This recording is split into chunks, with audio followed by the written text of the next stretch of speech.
Good morning. Thank you for joining us for our coffee conversations today. We are so excited. We are going to be talking about breast cancer and physical fitness with Sara Mansfield here today. She's going to tell us all about herself and the things that she's doing. And we'll go over some really great topics today. So Sara, could you tell us about you, things you do?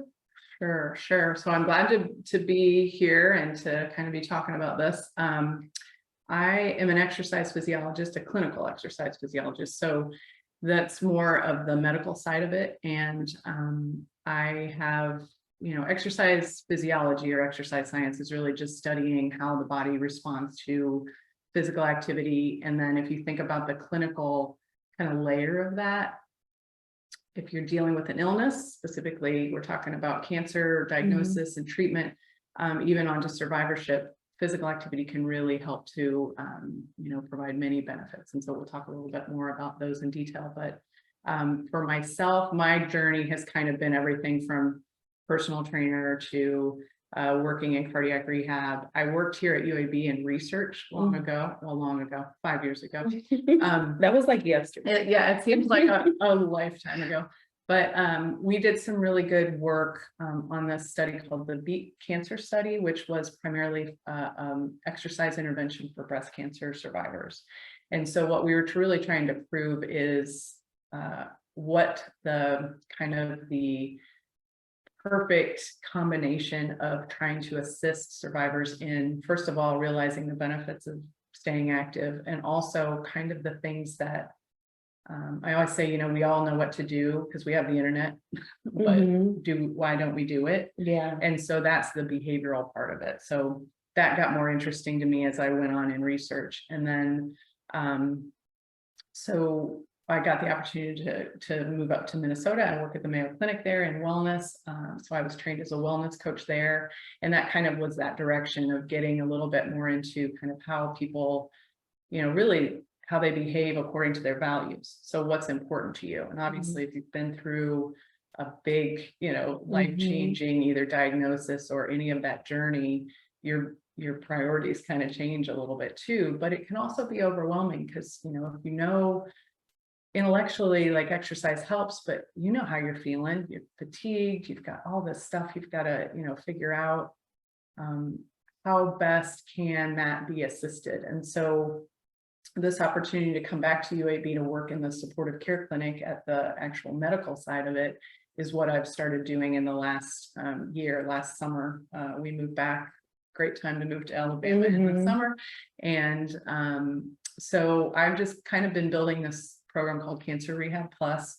It involves, a physician with physical medicine and rehab, a physical therapist, and then myself, who's an exercise physiologist. And so you can see where that's kind of a continuum of where people need the care, or all, they can see all of us at one time too. But there's, just kind of trying to remove some barriers to, whatever barriers you're experiencing, barriers to, getting either more active, and even just talking about what that means for everybody. So that's kind of my little journey to get to where I am. I really enjoy what I do, and I'm glad I can have the, just the scientific background to know what's going on, but also that wellness coaching is really the most important part because everybody's living a different experience and they bring their own expertise about their own life to kind of that partnership that we form. And like you said, their barriers might be different. It could be access to resources, it could be education, it could be literacy. There are so many different things that can be a barrier to a person finding out what makes sense to them and what's a realistic goal even. So when we kind of talk about physical fitness, right? Like it can make people tense because they think about six packs, they think about the Olympics. And then you put that statement alongside breast cancer. Like, why are they both important to each other? Well, I know I like how you bring that up though, because we tend to kind of moralize a lot of these behaviors. And like, if you're not exercising, there's a failure, or you're lazy, or, fill in the blank to whatever adjective you want. And that's something I feel very, very strong about, is you're not, it's not that case. It's just, you haven't found the right formula that, everybody does stuff for self-care. We brush our teeth, we take a shower, these are habits. And this is kind of how I try and approach it. You're already living your day. So how can you kind of be aware of how you're spending your time and where are the opportunities maybe to incorporate a little bit more movement? So I'm not saying exercise. Mhm. You know, if you have a day where you have somebody that sits maybe in, you know, traffic for a half hour, and then they sit at their desk and sit in meetings, and then they go to the gym at lunch and they like hit it hard for just a good 45 minutes. Mhm. And they walk out feeling really good. And then they sit for the rest of their workday and they sit on their drive home, and then they're just kind of mentally exhausted. So, Mhm. you know, they're sitting with their families, or they're sitting kind of checking out, whether it's watching Netflix or whatever. That total package is not a super healthy package. So Mhm. somebody that doesn't even own a membership to the gym or anything like that, they can incorporate more of an active lifestyle. And so that's to me the better launching, to make it more accessible to people. And so when you're talking about connection with cancer, you know, there's many mechanisms in the body that, you know, can kind of create an environment that's either kind of promoting some of the disease. And I'll just talk about cancer as just a general thing like Mhm. that, because it's cancer, it's you know, other chronic illness, you know, things like that. So Mhm. so I try and kind of, a lot of times these things happen together too. But there, you know, exercise is a stress. It's just an acute stress. It's a good stress. So you're putting your body through a challenge and then giving it time to kind of recuperate, regenerate, and then be stronger to meet that next challenge because it knows it's coming. Whereas chronic stress is a little bit more like that low level motor going, and you Mhm. never quite get the balance of the The relief. restoration. Yeah. Mhm. And so in my mind, the exercise part, if you're giving your body those kind of controlled stressors and then letting your body kind of really respond to that, that is kind of giving those mechanisms a better resiliency in a way. And so we don't say that, you know, carrying more weight or being sedentary or, you know, any of those things are causing cancer. But what I try and do is kind of reframe it in a way so that you think about you're distracting the system, or you're making it more resilient. And Mhm. so in that respect, that's kind of how that's connected for me. At least that's how I approach it. And what I'm hearing, like, in you even saying that, is just like how risk can be interlooped into those routines that you might have. We did a coffee conversation a bit ago with an oncologist just about, you know, risk and certain behaviors kind of encouraging risk.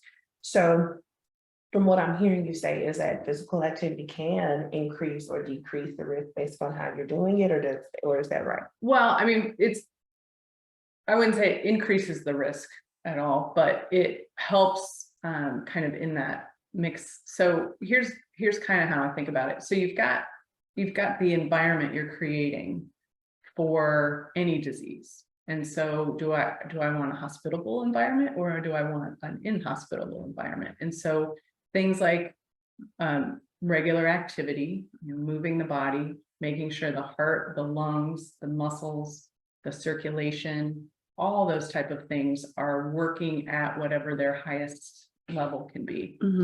And then am I giving it the right nutrients? So, you know, if I eat only one good food, so let's say kale, you know, that's kale. Kale's always the one. But if I only eat kale, I eat healthy, but I don't eat a variety of healthy foods. So if I only run, I'm healthy, but I'm not getting a variety of movement. So that's kind of where that's coming from. Okay. And so nutrition, how you're managing that low level stress that you're always kind of feeling because we live in this world now. Sleep, you know, all these things that inform your overall well-being, or even just kind of, do you feel like you have a healthy way to process thoughts and emotions? Do you have outlets for that? Or are you always, you know, kind of continually being reactive to everything, you know, kind of in that state? So I know that's kind of a lot of information to kind of put in, but that's the environment you're creating. And so say, for instance, sometimes we do get a diagnosis of cancer, and then we have the treatment, and that's another bombardment on the system. So, you've got those things to consider, the side effects from treatments. How best do you want your body to be resilient and be able to, first of all, if you can, kind of lay the groundwork for health and well-being going into it, then you can tolerate treatments better. All those systems kind of work better.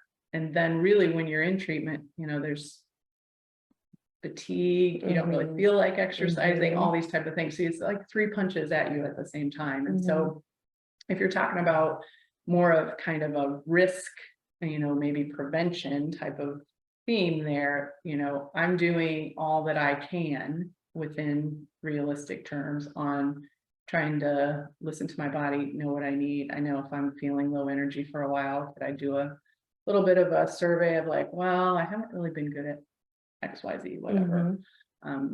So that's kind of how I look at that kind of initial kind of risk connection there. Okay. And that's fair, and I love that what you just mentioned about like figuring out what works and what doesn't work. Cause like everybody can't do push-ups and pull-ups. And then, if you just recently had surgery or whatever you're going through in your treatment, like there needs to be a conversation about what's realistic, especially for individuals diagnosed where, so much in your life is changing, like your weight, your hair, your skin. There will be just certain changes that are inevitable, unfortunately. And so I guess that would be a reason that it's important to include your medical team. Like, what are some other reasons that you think it'd be important to include your medical team before you go off and try these different physical things? Yeah. Well, because anyone ever done a search on the internet for exercise? Like, woo, there's a proliferation of all that. So, in an ideal world, we would have, you have these multidisciplinary teams when you first get diagnosed, and it is overwhelming. You get to see a surgeon, radiation specialist, your oncologist, all the people that are really a vital part of a team. And then I've been in a situation where I've come in on that day with a new patient, and they're just looking at me like, "You want me to what? You want me to exercise?" And it is overwhelming. I really get it, because I think we're trying to undo the idea on what exercise is. So I'm not saying we're going to go in a gym and, do all the bird 20 till you drop type of thing. But I'm saying movement, or physical activity. And in physical activity is just kind of the distinction there. Movement is, stretching. We're moving right now because our cells are moving. That's on a very basic level. Physical activity is just your muscles and your joints and your bones kind of moving that way. And so you can think of, housework as that, or sometimes that can be really hard for someone to do during treatment. And so count that. That counts as activity. And then exercise is a little bit more intentional. So say, for instance, I, want to, make sure that some of my muscle is maintained during treatment. Then I'm going to have to think about like doing some, chair sit to stands, or maybe if I can't do a push-up, maybe some wall push-ups, or even just maybe try and lift a bottle of water over my head or anything like that. Because I think, if you're talking about kind of priorities, remaining strong and functional with your kind of muscle mass is important, because your body muscle requires a lot of energy. So your body will find energy where it doesn't quite need it to survive, and the muscle's the first thing to go, because all the other organs really need those. And so that's why we lose a lot of muscle mass. And then you mentioned weight gain. Well, with breast cancer, there's so much consideration for the hormone aspect of it. Is all of a sudden that muscle's gone, but then the weight, the body fat has taken over that, and that's a big hit as far as your own body image, yourself. We put so much pressure on ourselves to be a certain But then again, you just don't move the same way you moved because you're carrying extra weight. And so that's an opportunity to kind of get into some activity to kind of get comfortable with how you're feeling and how you're moving around. So I think from, getting the long way around to your question is, if you feel like it's important, then talk right away to your healthcare team. They have a lot of priorities that are in front of that, but if they know you're aware of that, then they can definitely, I mean, somebody like me, they would say, well, we'll just refer you to see Sara. You come in, we have a conversation about what you think you can do. We do a little kind of baseline measurements. I think it's really important to know kind of what you're capable of at that point. And then you can kind of see where you progress from there. That feeds into motivation. And so, it's, again, totally overwhelming, but if you know the value of it, then you can start to have your hand on some of the, on the wheel of where this whole thing's going, where this experience is going. I love that you pointed out what's realistic and what's not, and that, and I never thought of it in that way, like the difference between fitness and movement. I always lump them together. Because you watch commercials. Right, and social media, Yeah, all of those things make you feel like movement and physical fitness and all that are just the same thing. So if I'm not, I wouldn't even think of house chores as being movement. I would just think of that as house chores. Yeah. But getting that flow and getting that movement for your body is a realistic goal. Yeah. And just finding those small steps For to the sure. bigger goal, like especially through active treatment.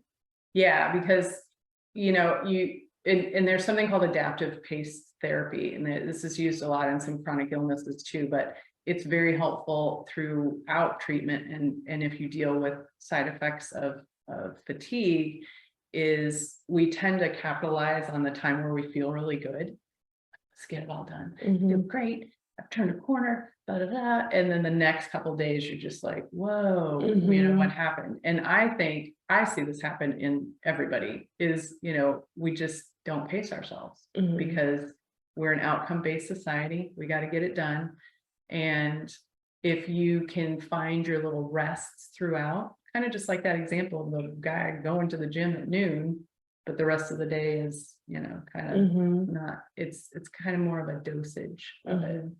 And so that takes a lot of mental work on giving yourself that time, the permission to sit and maybe do some breathing, maybe do some meditating, some praying, just to kind of be and let your body kind of get into that balance.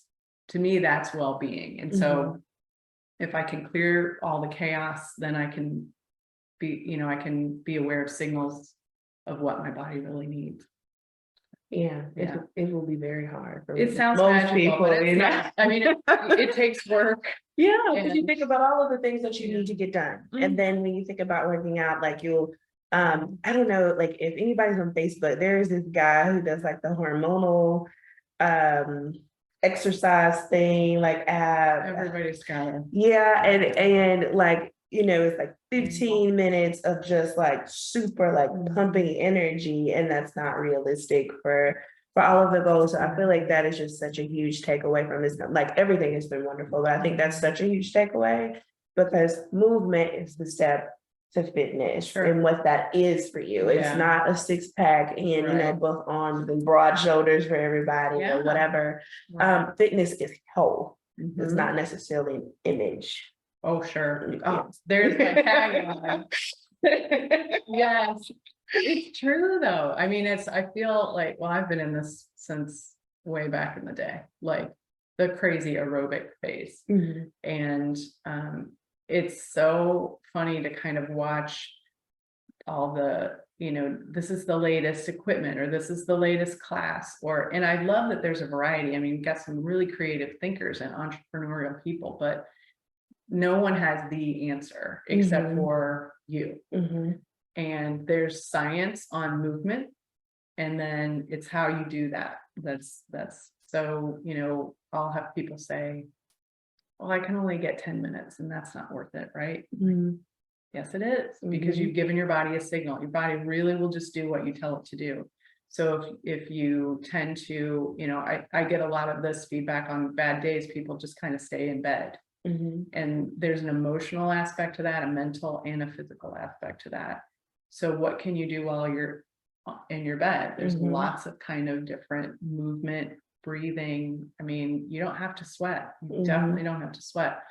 And so again, like with if we're pulling it back to breast cancer, you feel restricted sometimes after surgery. And so they're getting better at getting physical therapy kind of as a standard. But when I was starting in this back in the early 2000s, few and far between. And so you'd have a restriction on lifting, and it's usually about 6 to 8 weeks. I'd have people come into the study 3-4 years later saying, well, I can't lift anything over 5 pounds. Yes, you can. You just have to kind of, so they've got a frozen shoulder. And so again, it's not to say you've got to do something about this right now, but think about your body as a whole, not just the cancer or the, whatever you're going through at the time. I think that helps to inform your kind of approach to how you're gonna kind of move through it. Yeah, and what your realistic goal might be. For sure. I always say, what'd you like doing before? What,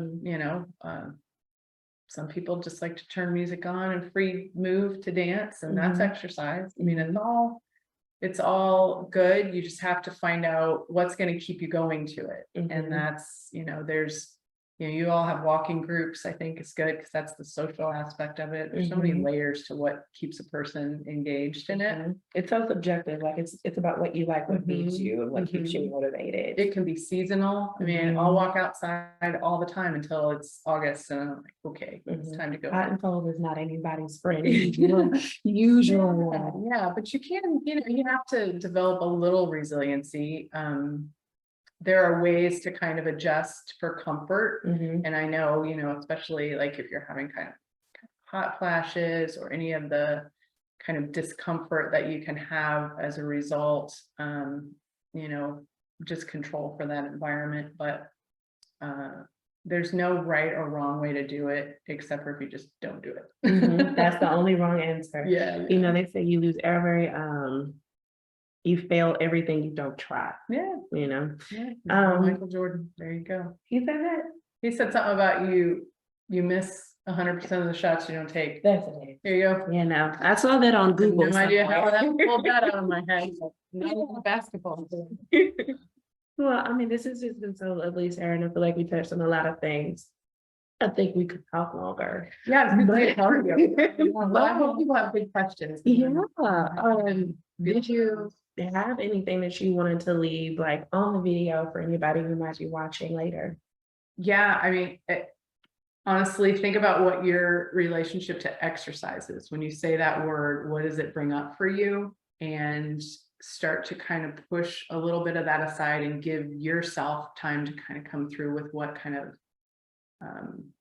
where you want to start. And that could just be deep breathing. I always tell people, if there's one thing you want to do, get a breathing practice, and then just, get that intuition on where you want your body to go. If you've been sitting kind of hunched over for a while, you know how you always get up and you I mean, we know it. We don't always get the signal. So that would be my one takeaway for that. Well, thank you so much, Sarah. And thank you all so much for joining us today. And we will see y'all next time.